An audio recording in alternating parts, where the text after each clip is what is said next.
Good morning. ಇವತ್ತು ನಾನು ಬೆಳಿಗ್ಗೆ ಬೇಗ ಎದ್ದು ಎಲ್ಲ ಕೆಲಸ ಮುಗಿಸಿ ಕಾಫಿ ಕುಡಿಬೇಕು ಅಂದ್ಬಿಟ್ಟು ಕಾಫಿ ಮಾಡಿಕೊಂಡೆ. ಆಮೇಲೆ ಸ್ನಾನ ಮಾಡಿಕೊಂಡು ಸ್ನಾನ ಆಗಿದ್ಮೇಲೆ ನನ್ನ ಫಸ್ಟ್ ಕೆಲಸನೇ ದೇವ್ರ ಪೂಜೆ ಮಾಡೋದು.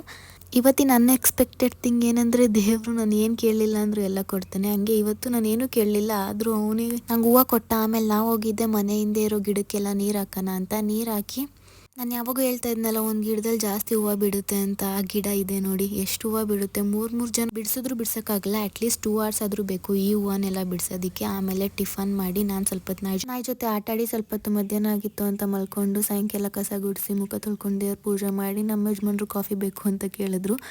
ಕಾಫಿ ಮಾಡಿಕೊಂಡು ಅವ್ರ ಜೊತೆಲಿ ಟೈಮ್ ಸ್ಪೆಂಡ್ ಮಾಡಿದೆ. ಆಮೇಲೆ ತಲೆನೋವು ಅಂತ ಇದ್ರು ನಮ್ಮ ಯಜಮಾನ್ರು, ಅದಕ್ಕೆ ಎಣ್ಣೆ ಇಕ್ಬೇಕು ಅಂತ ಹರಳೆಣ್ಣೆ ಎಲ್ಲ ಚೆನ್ನಾಗಿ ತಿಕ್ಕಿ ನೈಟು ಡಿನ್ನರ್ ಮಾಡಿಬಿಟ್ಟು ನಾನು ಫ್ರೂಟ್ಸ್ ತಿಂದ್ಬಿಟ್ಟು ನನ್ನ ಡೇನ ಮುಗಿಸ್ದೆ. ನನಗೆ ಇವತ್ತು ಇಷ್ಟ ಆಗಿದ್ದು ಸಾಂಗ್ ಯಾವ್ದು ಗೊತ್ತಾ?